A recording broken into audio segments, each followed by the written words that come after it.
Assalamualaikum warahmatullahi wabarakatuh.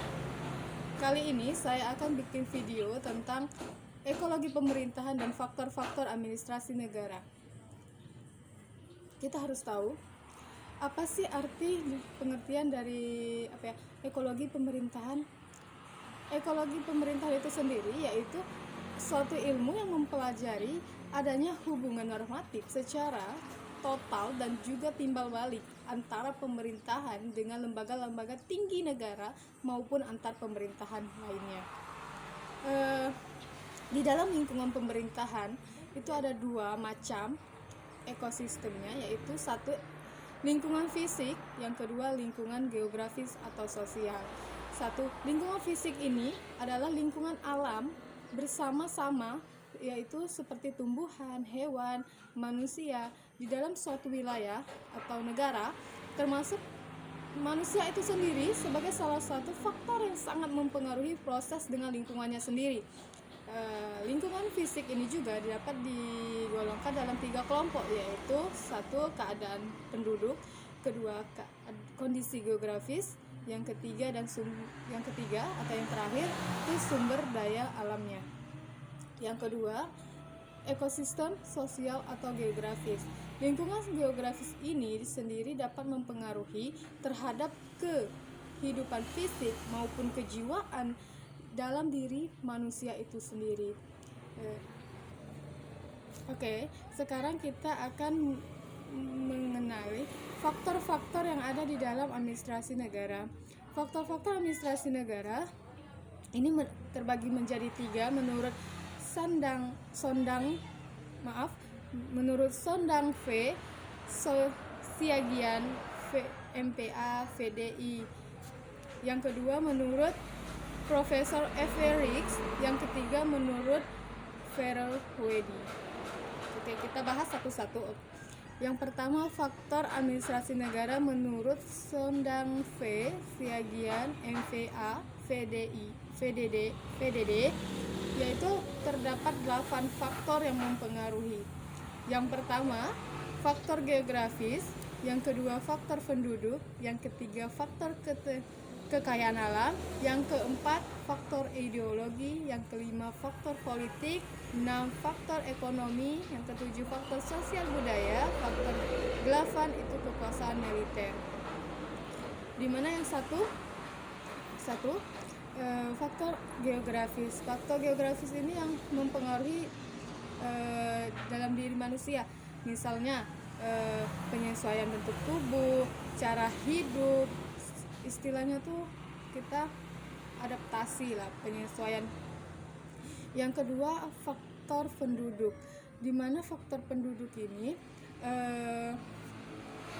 baik dari segi jumlah, komposisi maupun penyebarannya adalah faktor penentu apa yang dapat dilakukan atau tidak dilakukan suatu negara.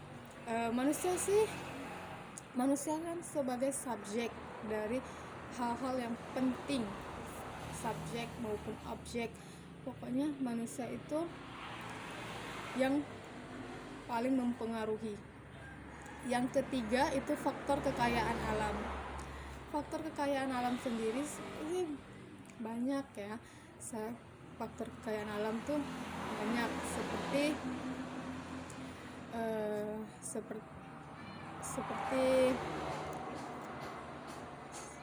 kekayaan alam tuh seperti laut. Faktor kekayaan alam itu sendiri sih, semakin banyak kekayaan alam di suatu negara tersebut, semakin kaya negara tersebut, tetapi dengan syarat manusianya atau penduduknya bisa mengelola dengan baik kekayaan alam tersebut. Yang keempat itu faktor ideologi. Faktor ideologi suatu negara akan berperan sebagai pendoman bangsa untuk mencapai suatu tujuan nasionalnya. Jika ideologi dianggap sebagai suatu nilai yang tersusun secara sistematis dan dan juga merupakan ajaran atau doktrin yang dijadikan dasar dalam suatu negara tersebut. Yang kelima itu faktor politik.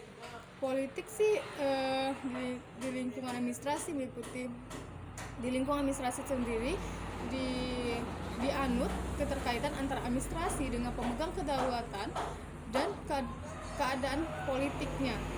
Partisipasi masyarakat dalam proses politik, derajat keterbukaan dan keterbebasan mengeluarkan pendapat dan memberikan serikat, kedudukan atau kekuatan hukum. Politik sangat mempengaruhi indikasi negara tersebut. Yang keenam itu faktor ekonomi. Faktor ekonomi sendiri sangat berpengaruh terhadap administrasi negara, yaitu pengaruh faktor ekonomi ini juga tercermin dalam sistem ekonomi yang dianutnya sendiri. Apakah ekonomi terbuka, apakah ekonomi pasar, atau ekonomi pemerintahan, atau pokoknya tingkat perkembangan ekonomi sendiri diukur dari perkembangan ekonomi yang dianut. Jika pertumbuhan, kemantapan atau stabilitas ekonomi, tingkat kesejahteraan itu tergantung dari teknologi dan juga ekonomi yang dianut. Yang ketujuh itu sosial budaya. Sosial budaya terhadap administrasi dapat dilihat dari indikator yang telah dikembangkan di bidang pendidikan, seperti tingkat melek huruf dan partisipasi pendidikan di berbagai jenjang pendidikan, seperti di bidang kesehatan, seperti di pendidikan seperti itu usia harapan hidup, tingkat mortalitas ibu yang melahirkan atau bayi yang dilahirkan, derajat gizi masyarakat, dan lain-lain sebagainya. Yang kedelapan itu faktor kekuasaan militer. Kenapa sangat mempengaruhi? Karena di suatu negara, jika kekuasaan militernya itu kuat, maka negara itu akan kuat. Tetapi jika kekuasaan militer itu sendiri kurang, maka negara tersebut tuh agak kurang gitu. Kayak itu saja mungkin faktor yang mempengaruhi menurut Sonda. Nah, sekarang yang kedua, menurut Profesor F.W. Rich, ada lima hal yang mempengaruhi bekerja suatu sistem dalam ekologi pemerintahan. Yang pertama, keadaan penduduk. Yang kedua, struktur sosial. Yang ketiga, sistem ekonomi. Yang keempat, ideologi negara. Yang kelima, sistem politik. Mungkin kalau dijelaskan sih kayaknya kita dari awal sudah menjelaskan yang menurut Sondag itu ini hampir mirip, mungkin sama. Yang pertama tuh keadaan penduduk. Jika penduduk itu kan manusia. Jadi jika manusianya baik atau gimana caranya ya, menurut kalian manusianya itu memiliki potensi yang benar, yang baik, maka negara tersebut ekologi pemerintahnya tuh akan baik. Yang kedua, struktur sosial. Jika sosialnya itu ada sosialnya antara pemerintahan, antara masyarakat, pemerintah dengan masyarakat itu baik, antara lembaga-lembaga lainnya itu tidak ada masalah, maka sosialnya juga tidak akan masalah. Yang kedua, sistem ekonomi. Dimana sistem ekonomi ini sendiri sistem ekonomi yang sangat mempengaruhi pada saat ini, karena jika ekonominya kurang,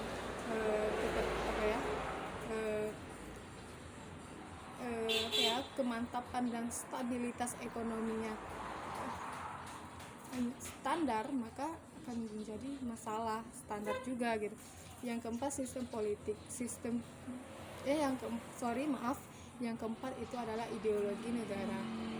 Ideologi negara itu kan suatu pandangan kita di negara tersebut. Jika ideologi itu sebagai indikator kita untuk kita menjadi panutan sebagai itu. Jadi kalau kita ingin jadi benar gitu, jadi benar-benar kita harus tahu ideologi negara kita itu apa. Kita harus memahami dengan betul ideologi negara tersebut. Jika kita ideologi aja kita nggak kita pahami, nggak kita bisa gitu, bagaimana kita bisa menjalankan keseharian yang lain.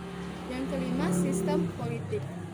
Sistem politik sendiri sih sangat mempengaruhi ya bagaimana sisi positif dan negatifnya dari sisi politik.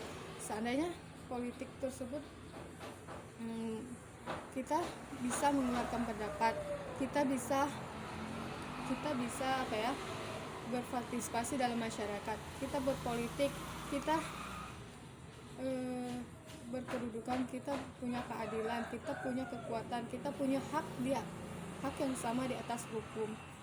Itu adalah politik yang sangat mempengaruhi sekali. Yang ketiga, menurut Faraweedi, ada 4 hal yang mempengaruhi bekerja suatu sistem dalam ekologi pemerintahan, yaitu keadaan penduduk juga, yang kedua wilayah, yang ketiga teknologi, dan keempat cita-cita dan harapan dan kepribadian. Yang pertama, keadaan penduduk sudah saya jelaskan, mungkin sama seperti yang keadaan penduduk itu sih potensi di setiap penduduk. Yang kedua, wilayah itu sangat mempengaruhi. Kenapa? Strategisnya negara, strategisnya wilayah ya tergantung sama wilayah tersebut. Kita harus melihat wilayahnya seperti apa agar bisa mudah beradaptasi atau menyesuaikan diri di wilayah tersebut. Yang ketiga, teknologi. Di zaman sekarang teknologi semakin canggih, kita harus bisa memilah dengan baik teknologi tersebut. Kita harus bisa menyesuaikan teknologi di zaman sekarang. Kita harus meningkatkan terus teknologi zaman sekarang, karena zaman sekarang teknologi semakin canggih. Jika kita tidak bisa menyesuaikan dengan teknologi sekarang, maka kita akan ketinggalan. Yang keempat, cita-cita dan harapan. Cita-cita dan harapan itu tergantung pada setiap diri manusia sendiri. Jika manusia itu sendiri ingin memastikan di setiap diri manusia itu mempunyai cita-cita dan juga harapan, entah itu harapan apa aja, pokoknya pasti kita harus, jadi kita wujudkan, kita usahakan semua apa yang kita cita-citakan dan juga kita harapkan itu tercapai. Jangan hanya ini atau hanya ini itu. Yang kedua dan terakhir itu kepribadian. Kepribadian itu tergantung di dalam sifat diri manusia sendiri. Jika dia baik, kepribadian juga sih tergantung sama lingkungan juga bisa. Karena kalau di lingkungannya buruk, maka dia akan menjadi buruk, kepribadiannya akan buruk, dia ikut-ikutan. Kalau lingkungannya baik, suasananya baik, maka dia akan ikut-ikutan juga. Wah, dia baik nih, aku harus baik juga gitu. Oke, mungkin itu saja materi saya hari ini yang dapat saya sampaikan. Mohon maaf apabila ada kata salah atau pengucapan juga kurang baik atau apa ya, saya mohon maaf yang sebesar-besarnya. Saya akhiri. Assalamualaikum warahmatullahi wabarakatuh.